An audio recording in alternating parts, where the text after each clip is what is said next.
साथीगण, सम्मानित पत्रकारगण, बहुत short notice पर हमने आपसे आग्रह किया क्योंकि मामला एक बहुत गंभीर, चिंताजनक, देश की अस्मिता, हमारी सुरक्षा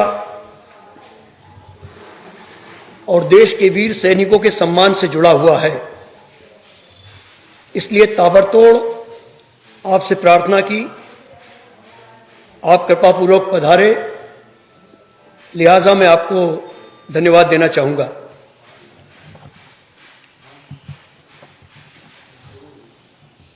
आज सभी समाचार पत्रों में और चैनलों में देश के प्रधानमंत्री माननीय नरेंद्र मोदी जी, रक्षा मंत्री माननीय राजनाथ सिंह जी और देश के गृह मंत्री जी की सुर्खियों के साथ तस्वीरें छपी हैं और उन्होंने कहा है कि अरुणाचल में चीनी सेना द्वारा 17,000 फीट ऊंचाई की चोटी पर घुसपैठ करने की कोशिश को भारतीय सेना ने नाकाम किया है। मैं देश के उन सैनिकों के प्रति कांग्रेस पार्टी की ओर से शुभकामनाएं और उनके साहस को सलाम करना चाहूंगा। यह बात और है कि सरहदों पर हमारे बहादुर सैनिक लड़ते हैं और उनकी कुर्बानियों पर, उनके बलिदानों का श्रेय मैं जोर देकर कह रहा हूं कि राजनैतिक पार्टियों के सेना अध्यक्ष लेते हैं।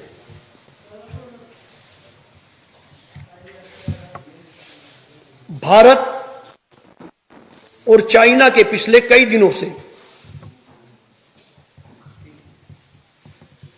संबंध तनावपूर्ण रहे हैं और आज भी चोरी छुपे वो भारत को, हमारे गणराज्य को सीधी तौर पर चुनौती दे रहा है। वहीं सबसे बड़ा एक चौंकाने वाला तथ्य, वैसे मैं हर बात आपके माध्यम से जो कांग्रेस पार्टी के एक सिपाही के नाते करता हूं, वो बिना प्रामाणिक तथ्यों के नहीं करता हूं। और आज भी जो बात आपसे कर रहा हूं, वो तथ्यों पर आधारित बात ही मैं कर रहा हूं कि जब चाइना और भारत के संबंधों को लेकर देश का हर नागरिक हमारी अस्मिता और सुरक्षा को लेकर चिंतित है, तब 16 जून 2016 को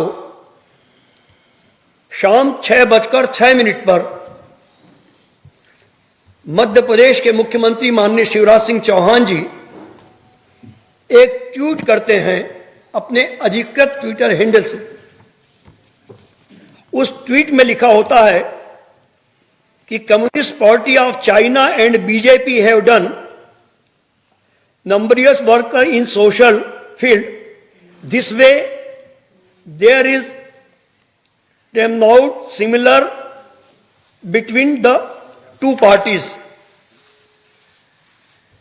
वे चाइना की कम्युनिस्ट पार्टी और भाजपा में अपने ट्वीट के माध्यम से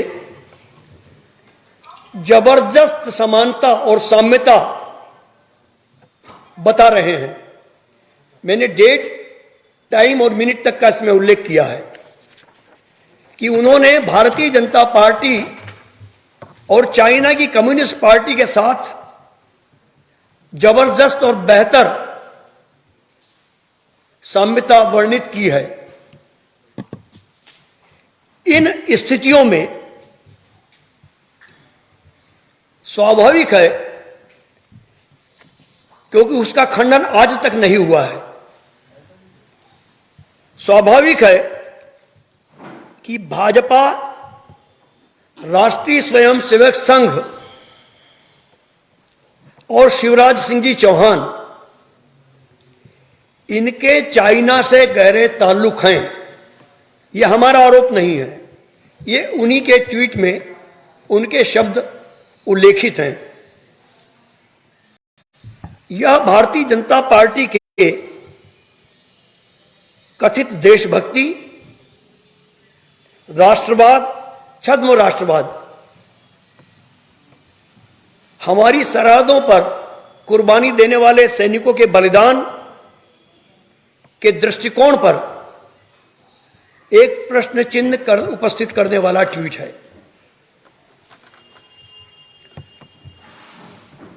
मैं इस पत्रकार वार्ता के माध्यम से भाजपा संघ और शिवराज सिंह चौहान जी पर भी गंभीर आरोप लगा रहा हूं। मैं फिर कह रहा हूं कि ऑन रिकॉर्ड भाजपा संघ और शिवराज सिंह जी चौहान के चरित्र पर, उनकी विश्वसनीयता पर मैं गंभीर सवालिया निशान और प्रश्न चिन्ह उपस्थित कर रहा हूं। 26 जून का ट्वीट मैंने आपके सामने उपस्थित किया है। अब मैं बात करता हूं 19 जून 2016 से 23 जून 2016 तक। यह बहुत गंभीर आरोप है। माननीय शिवराज सिंह जी चौहान ने मध्य प्रदेश की जनता को धोखा देकर 11 सदस्यीय शिष्टमंडल के साथ एक सरकारी यात्रा आयोजित की। यह सरकारी यात्रा थी, उसमें उद्योग मंत्री के नाते आदरणीय यशोधरा राजे जी सहित 11 लोग शामिल थे। इस यात्रा का उद्देश्य भारत में और विशेषकर मध्य प्रदेश में चाइनीज निवेशकों को आकर्षित कर उनसे चाइनीज उद्योगों की स्थापना करवाना था। कहा गया कि यह उनकी सरकारी यात्रा है और सरकारी खर्च पर हो रही है। एक तरफ मुख्यमंत्री चाइना जाते हैं वहां के निवेशकों को बुलाने, वहीं दूसरी तरफ उनके आकार राष्ट्रीय स्वयंसेवक संघ से जुड़े लोग स्वदेशी अपनाने की बात करते हुए, स्वदेशी उत्पादन और उत्पादकों को प्रोत्साहित करने की बात करते हुए चाइनीज वस्तुओं के उपयोग पर प्रतिबंध लगाने का आंदोलन इस देश में छेड़ते हैं। इनका उपयोग न किए जाने का आह्वान करते हैं। वहीं मुख्यमंत्री जी चाइना निवेश के लिए जाते हैं और इस सरकारी यात्रा में 20 जून 2016 को वे बीजिंग के एक बड़े शहर में चैंबर ऑफ कॉमर्स द्वारा उनके अध्यक्ष झांग यूजिंग के आयोजन पर एक सेमिनार को संबोधित करते हैं, जिसका उद्देश्य था मध्य प्रदेश में निवेश। इस विषय पर वे सेमिनार लेते हैं। अब उनके इस धोखे को, अपराध को कांग्रेस पार्टी नहीं नकार रही है। तत्कालीन सरकार के प्रवक्ता, जो आज भी सरकार के प्रवक्ता हैं, मौजूदा गृह मंत्री, जिनका ध्यान कानून व्यवस्था से न हटकर फिल्मी अभिनेत्रियों पर ज्यादा रहता है, उनकी पोशाकों पर ज्यादा रहता है, वे 1 जुलाई 2016 को एक पत्रकार वार्ता करते हैं सरकार की ओर से। उस पत्रकार वार्ता में गृह मंत्री जी कहते हैं कि मुख्यमंत्री जी की चीन यात्रा निवेश के लिए नहीं थी। ये उसका डॉक्यूमेंट भी आप देख लीजिएगा। ये गृह मंत्री जी की पत्रकार वार्ता है 1 जुलाई 2016 को, कि मुख्यमंत्री की यात्रा निवेश को लेकर नहीं थी, जबकि आधिकारिक तौर पर मुख्यमंत्री जी ने जारी करवाया था कि 19 जून से 23 जून 2016 तक उनकी यात्रा निवेश के लिए है। उन्हीं सरकार के प्रवक्ता कह रहे हैं कि उनकी यात्रा कम्युनिस्ट पार्टी के निमंत्रण पर उन्हीं के खर्च पर हुई है। कितना बड़ा धोखा मुख्यमंत्री जी ने किया इस प्रदेश की जनता के साथ, कि वो कह रहे हैं कि सरकारी यात्रा पर निवेश। मंत्री जी ने 1 जुलाई को कहा कि यह यात्रा कम्युनिस्ट पार्टी के निमंत्रण पर, कम्युनिस्ट पार्टी के खर्च पर। बहुत गंभीर बात है कि जो हमारी सेना को ललकार रहे हैं, जो हमारी सीमाओं पर कब्जा कर रहे हैं, हमारे मुख्यमंत्री वहां के निवेशकों को बुला रहे हैं, और गृह मंत्री कह रहे हैं कि वो यात्रा कम्युनिस्ट पार्टी जो सत्ताधारी दल की प्रमुख है उसके निमंत्रण पर वहां गए थे, और उसका खर्च भी कम्युनिस्ट पार्टी ने उठाया है। इससे बड़ा राष्ट्रद्रोह हो नहीं सकता है। अब आप बताइए कि राष्ट्रद्रोह की धारा राजा पटेरिया पर लगना चाहिए या शिवराज सिंह चौहान पर? कितना बड़ा धोखा है देश की जनता के साथ, प्रदेश की जनता के साथ, हमारी राष्ट्रीयता के साथ, हमारी सुरक्षा के साथ, हमारी अस्मिता के साथ और हमारे सैनिकों के साथ। और यही नहीं, भाजपा संघ के संबंध कितने प्रगाढ़ हैं चाइना से और कम्युनिस्ट पार्टी से, उसका मैं डॉक्यूमेंट सहित फिर आपको बता रहा हूं। और यह भी कहना चाहूंगा कि जिस सेना ने, चाइना की सेना ने हमारी सीमा में 2 दिन पहले हमें चुनौती दी है जबरिया घुसकर, वो है लिबरेशन आर्मी चीनी सेना, और उसे चाइना की कम्युनिस्ट पार्टी संचालित करती है। पूरा नियंत्रण उस सेना पर चाइना की कम्युनिस्ट पार्टी का है। और हमारी कम्युनिस्ट पार्टी से हमारे प्रधानमंत्री, हमारे गृह मंत्री, हमारे प्रतिरक्षा मंत्री, इनकी दोस्ती कैसी है, यह चरित्र में उजागर कर रहा हूं। और गंभीर आरोप लगा रहा हूं कि मुख्यमंत्री ने तो चाइना के निमंत्रण पर यात्रा की ही चाइना की। हमारी शंका है, आशंका है कि इस यात्रा में आर्थिक लेन देन भी हुआ है। आशंका शब्द यूज कर रहा हूं मैं। और यदि हमारे पड़ोसी दुश्मन से भारतीय जनता पार्टी और संघ के नेताओं के संबंध हैं, तो उस आर्थिक लेन देन की जांच फेरा ने क्यों नहीं की? भारतीय जनता पार्टी के अनुषांगिक संगठन ईडी, सीबीआई, आईटी, इन्होंने उस यात्रा की जांच आज तक क्यों नहीं की? 2009 में आज के प्रतिरक्षा मंत्री जो श्रेय ले रहे हैं सेना के संघर्ष का, राजनाथ जी भारतीय जनता पार्टी के राष्ट्रीय अध्यक्ष थे, वे भी कम्युनिस्ट पार्टी के निमंत्रण पर चाइना गए थे। 2011 में 2009 में गए थे। 2011 में राष्ट्रीय भारतीय जनता पार्टी के तत्कालीन अध्यक्ष नितिन गडकरी जी कम्युनिस्ट पार्टी के निमंत्रण पर चाइना गए थे। और 2011 में ही राष्ट्रीय स्वयंसेवक संघ के तत्कालीन राष्ट्रीय प्रवक्ता राम माधव जी भी कम्युनिस्ट पार्टी के निमंत्रण पर चाइना गए थे। यह संबंध क्या है? भारतीय जनता पार्टी के नेतृत्व को खुलासा करना चाहिए। एक तरफ हमारे सैनिकों का बलिदान होता है, दूसरी तरफ चाइना की कम्युनिस्ट पार्टी जो सत्ता में है, उससे भारतीय जनता पार्टी की मित्रता को मैं साबित कर रहा हूं आधिकारिक तौर पर। और चुनौती दे रहा हूं कि यदि मैं झूठ बोल रहा हूं तो मुझ पर एक और मानहानि का दावा लगाए सरकार। और एक और गंभीर आरोप लगा रहा हूं मैं पाखंडियों पर, जो छद्म हिंदुत्व के ठेकेदार हैं, छद्म धर्म के ठेकेदार हैं, जिनका धर्म आस्था के लिए न होकर सरकार बनाने के लिए, चंदा खाने के लिए है। और उनकी राष्ट्रीयता पर भी मैं प्रश्न चिन्ह लगा रहा हूं कि इन लोगों को अपने आप में धर्म का ठेकेदार बनने का अधिकार नहीं है।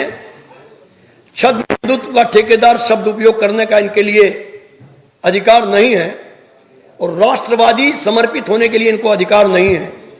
क्योंकि चाइना के राष्ट्रपति जिनपिंग साहब जब आए थे, तब 11 अक्टूबर 2019 को तमिलनाडु के देवादिदेव महादेव के मंदिर में, जिसे महाबलीपुरम कहा जाता है, उस मंदिर में हिंदुत्व, धर्म और राष्ट्रवाद के पाखंडियों की सरकार ने मंदिर परिसर में जिनपिंग साहब को मांस परोसा है, और उसका मीनू भी मैं आपको बता रहा हूं। तो जिन लोगों ने मंदिर में मांस परोसा है डिनर में, वो मीनू में लिखा हुआ है, और ये 11 अक्टूबर 2019 की तारीख है। ये डॉक्यूमेंट आपको मैं मेल कर रहा हूं, ये सारे। तो जो लोग हिंदुओं के पवित्र मंदिर में सनातनी सभ्यता और सनातन धर्म का अपमान करते हुए चाइना के राष्ट्रपति को मांस, मछली और मटन खिला रहे हैं, वो लोग सर पर टीका लगाकर, गोंद से चावल चिपकाकर पाखंड करने का अधिकार नहीं रखते हैं। और मैं लंबा टीका लगाने वाले नरोत्तम मिश्रा जी को भी निवेदन करना चाहूंगा कि यदि मेरे आरोप गलत हैं तो कल सुबह मेरे खिलाफ वो एफआईआर दर्ज करवा दें, क्योंकि सुबह सुबह वो एफआईआर दर्ज करवाते हैं। और नहीं तो कल सुबह से वो टीका लगाना छोड़ दें। सीधी चुनौती दे रहा हूं मैं मध्य प्रदेश के गृह मंत्री को, यदि उनका हिंदुत्व, धर्म और पाखंड इस तरह का है कि वो महाबलीपुरम में मांस परोसते हैं मंदिर के परिसर में, तो ये लोग हिंदू नहीं हो सकते हैं। हमारी मांग है कि भारतीय जनता पार्टी, आरएसएस और मध्य प्रदेश के मुख्यमंत्री शिवराज सिंह चौहान के चाइनीज रिश्तों की जांच की जाए, और यदि हमारे आरोप सही पाए जाते हैं तो इन पर आपराधिक प्रकरण दर्ज हो। यह एक तरह का राष्ट्रद्रोह है, राज्यद्रोह है, जिसका शिकार, जिनके छद्म चरित्र का शिकार इस प्रदेश और देश की जनता हो रही है, हमारे सेना के जवान हो रहे हैं।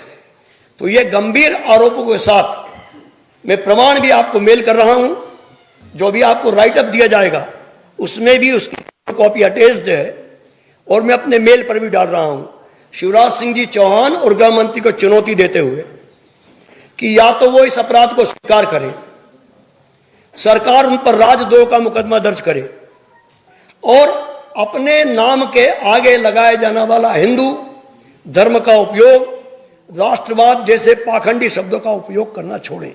धन्यवाद। आप कुछ पूछना चाहते हैं? जी, पुलिस किसकी है? मैं समय जाया नहीं करूंगा, मैं तो अपनी आवाज आप लोगों के माध्यम से कोशिश करूंगा और जनता चाहूंगा। जनता की अदालत सबसे बड़ी है।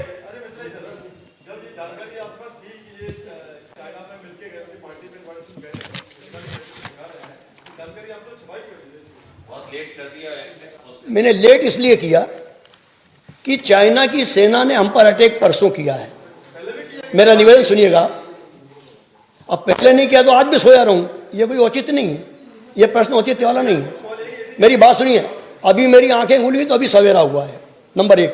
नंबर 2, आज चूंकि हमारी सेना के साहस और शौर्य को सलाम ना करते हुए राजनीतिक दल के सेना अध्यक्ष उसको केस कराने की कोशिश कर रहे हैं, तो आज का दिन ही सामयिक था।